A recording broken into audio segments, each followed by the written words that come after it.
Hello to everyone joining us today. My name is Farah Abdi, and I'm currently a physician training at UCLA in geriatrics, working with the Stop COVID-19 California Alliance, which is a collaborative that partners with local community organizations to address COVID-19's impact on communities at increased risk.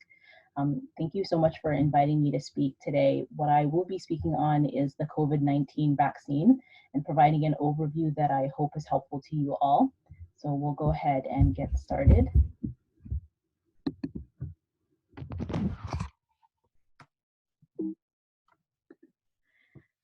So I first wanted to highlight for you all the distinct impact COVID-19 has had on our elders. This is a table from the CDC that breaks down the risk of hospitalization and death from COVID-19 by age group. And as you can see, folks in the 65 to 74 age group are 35 times more likely to be hospitalized and 1,100 times more likely to suffer from death from COVID-19. The risk, unfortunately, only increases as you go up in age, as the table demonstrates.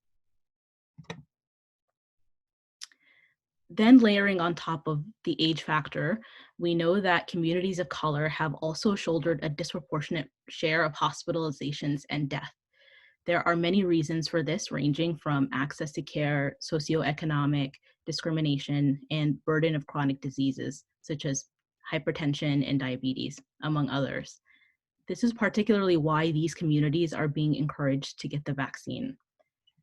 However, the traditional exclusion of these communities is very important to recognize and explore, as it creates the context for understanding the feelings around getting the vaccine. So one of the things the Stop COVID-19 Alliance has done is a lot of work to explore the impact of COVID-19 within diverse communities across the state, and to better understand their hesitancy or deliberation around getting the vaccine. The Stop COVID-19 Alliance held focus groups with different communities here in Los Angeles County to understand what they think about the COVID-19 vaccination. The goal was to hear community members' perspectives and learn of the barriers to vaccination. The quotes you see here are from many 2-hour focus groups that were done. For the focus groups, outreach was done to include essential workers and those in low-income neighborhoods. So to highlight some of the quotes, so you'll see one from a Black participant who shares understandable concern about why they are receiving preferential treatment for the vaccine now, when our society does not provide that in general. A Latino participant asks about how inclusive this will be to undocumented folks, which brings up the issue of access.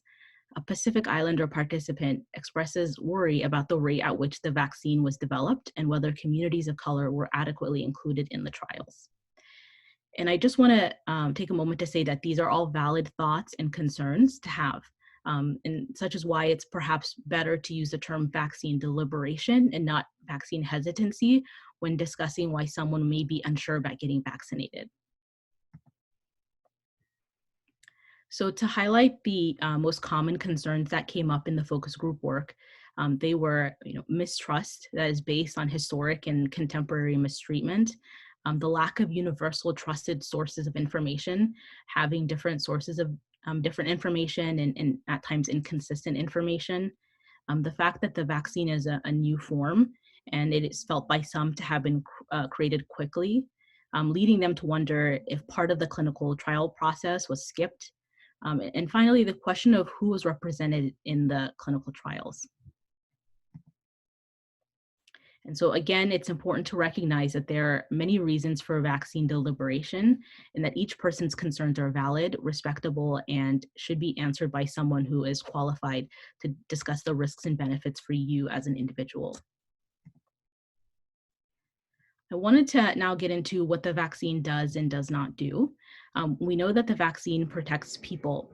It protects your family and protects the community from symptomatic COVID-19. All of the vaccines are greater than 95% effective right now in preventing COVID-19 related hospitalization and death. And being unvaccinated may increase your risk of getting COVID-19 and serious long-term complications. And there may be some people who, for one reason or another, that cannot get the vaccine. We may know some of these people. One thing that we do know is that population or community immunity protects them as well. So when you get the vaccine, the people who you live, work, play, pray with will all be protected.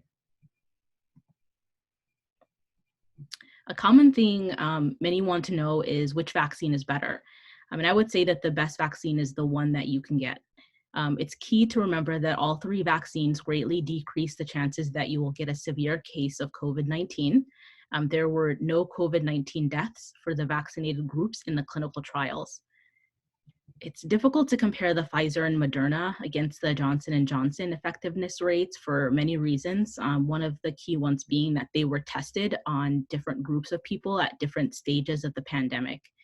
So the Johnson & Johnson were tested against two variant strains in South Africa and Brazil that came later, which Pfizer and Moderna were not. But the key takeaway is that all three greatly reduce the risk of becoming very ill from COVID-19. Next, we'll go over what is and what is not true about the vaccine, highlighting some common myths that may be out there and that you may have heard. So for one, there may be a lot of concern out there about this, but the vaccine cannot alter your DNA.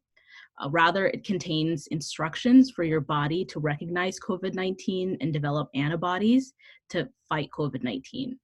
These instructions are in the form of something called messenger or mRNA. This disappears from your body within 1 to 2 days.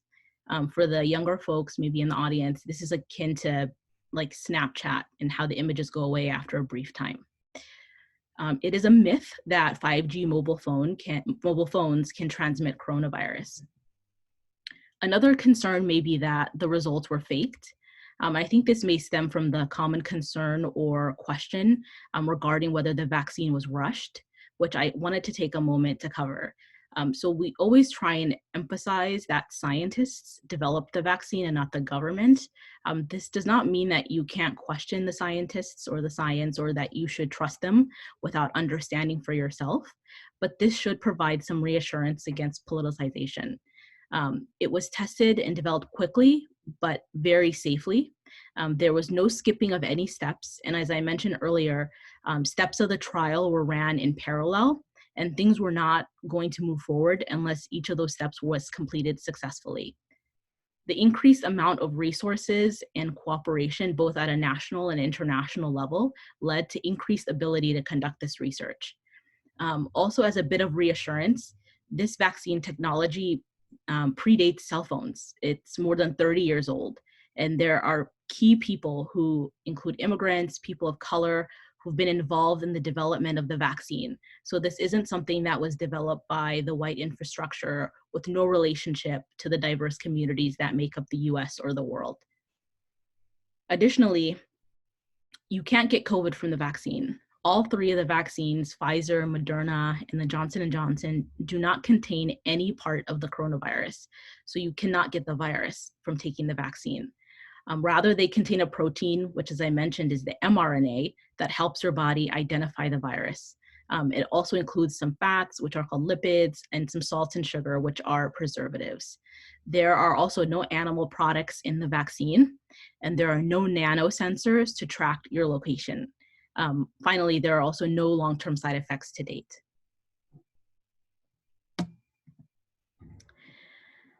Over 100,000 people have participated in the trials of the three vaccines that are currently authorized for emergency use in the United States, and they have found that the vaccines were equally safe for people both under and over 65 years of age for all races and ethnicities who participated in the trials. This slide highlights the side effect profiles of the vaccine compared to the flu and shingles vaccine. The most important thing to remember is that most side effects are mild and very limited, and at the most last a day or two and are likely to be more pronounced after your second dose. The common side effects are pain at the injection site. You may have some generalized muscle aches, some fatigue, headache, nausea, chills, and fever. But the vast majority of patients who've gotten the vaccine will note pain in the arm and a little achiness and feeling tired, but often that is all. To be safe, immediately after your vaccine is given to you, you are monitored for 15 to 30 minutes to ensure that you do not have any severe allergic reaction and to make sure that you're doing okay. and there is someone on site at all of the vaccine sites to provide immediate medical care if need be. The very serious side effects are really rare. And for those with a history of anaphylaxis, those people may be at higher risk, and you should talk with your doctor first about it beforehand. And you can see in this graphic that the side effects for the 3 COVID vaccines are within the normal range for commonly accepted vaccines that are already out there. So at this time, due to limited supplies, you are unable to choose which vaccine you get. The table you see gives a breakdown of the 3 vaccines, the number of doses for Pfizer and Moderna. You cannot mix and match. Your first and second need to be the same brand. It covers who's approved for the vaccine and when you can expect the full immune response. For Pfizer and Moderna, it's 2 weeks after your second shot, and for Johnson & Johnson, it's 4 weeks after your first and only shot. It's important to remember that you are not protected right away. As your body takes time to respond, you build up the immunity.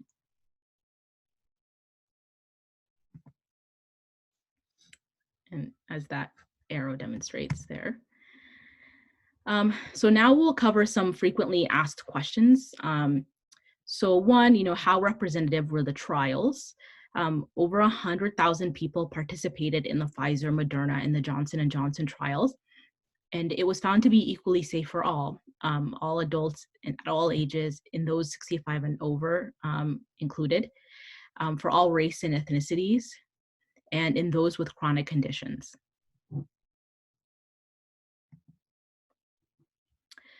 You should get the vaccine even if you've already had COVID-19. The vaccine is safe and can prolong your immunity if you've already had COVID-19. You should still wear a mask even after getting the vaccine. This is because the vaccine protects you from getting really sick from the COVID-19 infection, but can still you can still get mild or symptom-free COVID and give it to others. The current public health guidelines should still be followed, including those such as wearing a mask, watching your distance, washing your hands, and avoiding indoor crowds. In terms of protection from the new mutations that you may have all heard about, this does not appear to pose a significant change. So far, the Pfizer, Moderna, and Johnson & Johnson vaccines appear to protect you against the new mutation. And with respect to cost, the vaccines are being covered by taxpayer dollars, so they will be free to all. Now, in trying to put this all together and weighing the risks of infection versus the risks of vaccination, as you can see, the scale tips in favor of vaccination for the reasons depicted here. As concerning as some of the things you may have been hearing are, a lot of, I hope I have dispelled for you, the data that has been collected so far speaks volumes. For every million COVID-19 vaccination, there are only 2 to 3 serious reactions, 1 to 2 hospitalizations, and the deaths you may have heard about are currently still under investigation regarding whether they can even be attributable to vaccination. Whereas the toll of not being vaccinated remains stark in comparison. And there's still a lot that we don't know and that we're learning about those who have survived COVID and what the long-term ramifications are, even among those who've had mild disease or symptoms. These headlines here highlight that there are potential long-term consequences, ranging from brain fog and depression, among others, that are being discovered as time goes on, related to having had COVID. That underscores that the best way to prevent these long-term complications is to prevent COVID infection altogether.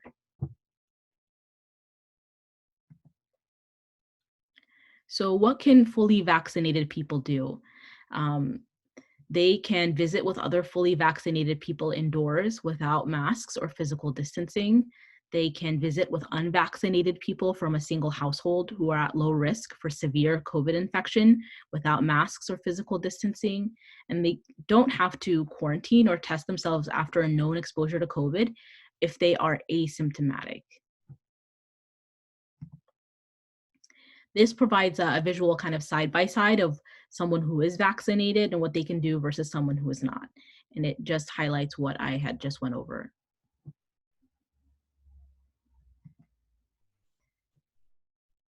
So to summarize, there is definitely a lot of misinformation on social media, by word of mouth, and other avenues about the COVID vaccine, which I hope that we were able to address adequately or to some degree for you today.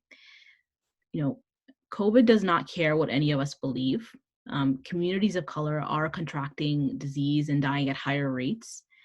The side effects of contracting COVID-19 disease is far worse than the side effects of getting the vaccine. It's important to consider taking the vaccine if you have mistrust, because we want everyone to stay alive today to help us continue to fight this mistrust tomorrow. And particularly because our elders have been the hardest hit, with 8 out of the 10 COVID-19 deaths being in seniors aged 65 years old and older.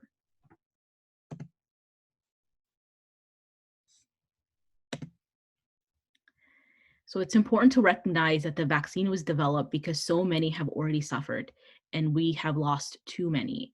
All three vaccines are similarly great at preventing further suffering and loss. We're doing this to protect ourselves and our community.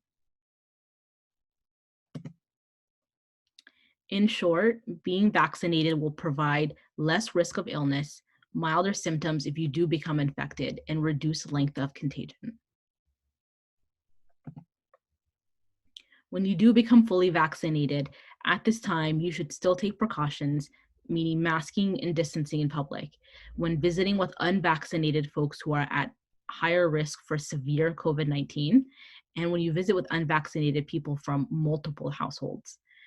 You want to still avoid medium and large sized in-person gatherings. Get tested if you become exposed to COVID-19 and have symptoms, and continue following the CDC travel requirements and recommendations. So to keep safe, just remember the 3 W's of wearing your mask, washing your hands, and watching your distance. So thank you so much for your time and having me speak today. I wish you all continued good health and a great remainder of your conference.